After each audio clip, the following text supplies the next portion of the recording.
Hi fellas, so working on the LTD still and taking 2 steps forward and 3 back sometimes, but we steadily at it.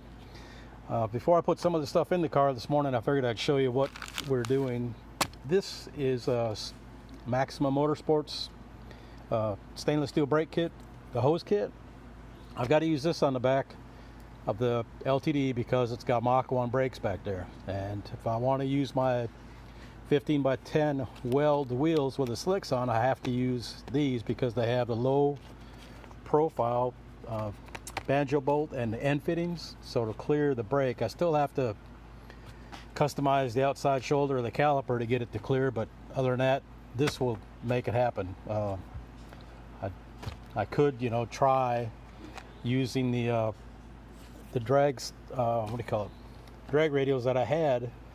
I've got a set of 15 by, what are they, 275 60 15? No, it's 275 50 15. But I don't want to use the drag radials with the stiff sidewalls and a little T5 behind a 331 and a 3,600 pound car. So this is a little bit of insurance for me to use the slicks. This, I think it's Maxima Motorsports also. It's a firewall reinforcement. This is what goes behind the clutch pedal bracket. This is what they look like from the factory, only that's not how they stay after they've been put in and pulled out once or so often. They don't they don't hold their shape. They break up, and then if you don't use something in there, you're going to have, I think it'll mess up the distance between your brake pedal and your brake booster. So they sell this thing, it's like 25, 30 bucks. Instead of trying to, put these pieces back in there, I figured it'd be better off, and also does add a little bit more to the firewall. This is a UMI what do you call it, control arm reinforcement kit. I got to put these in too.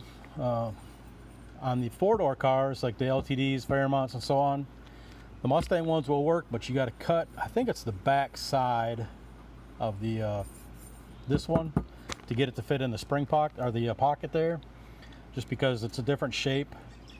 So you got to kind of cut a little bit out. I think it's the back side of it. This is offset to the back. I think it's the back side. So just cut that little part off. And before I put these in, these been sitting in a box for a couple of years. I always clean them up and paint them just to keep the rust down as much as possible. And then this is the clutch setup that's going in there, the pedal setup. This is what they typically look like. I cleaned it up and I put these little bushings in there, nylon bushings, greased everything up on the inside. You can get these at LMR. They weren't that much. This one actually didn't have one on one side, so I figured to try to optimize, have a good pedal feel, make sure everything worked real good. That I've put new stuff in it and grease it up and clean it up, paint it, so when I'm shining a light up underneath here I can blind myself.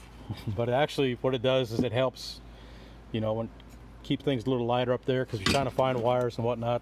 Having this big old rusty junk up there does not help. And this has still got the factory nylon clutch setup on, or what do you call it, automatic adjuster. The way it works, you're supposed to pull on the clutch pedal, pull out on it, and then that pulls the pedal down like so. That tab hits that guy.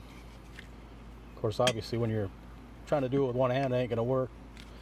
But what that does is this pulls back with a tab, and then that'll, if I can just get my finger out the way, and that'll set up a couple more teeth.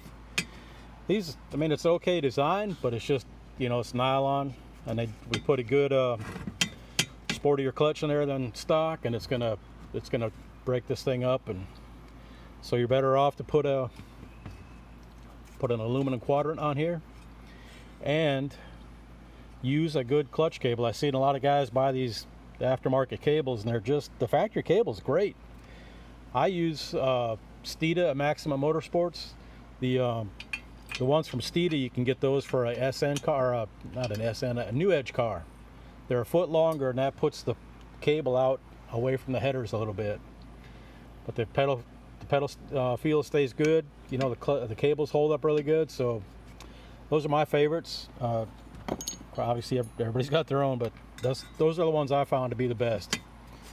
So, anyway, oh, one more thing. I don't know what this is out of, but it's a Mustang setup, obviously, but some have different size brake pad, and I don't know why.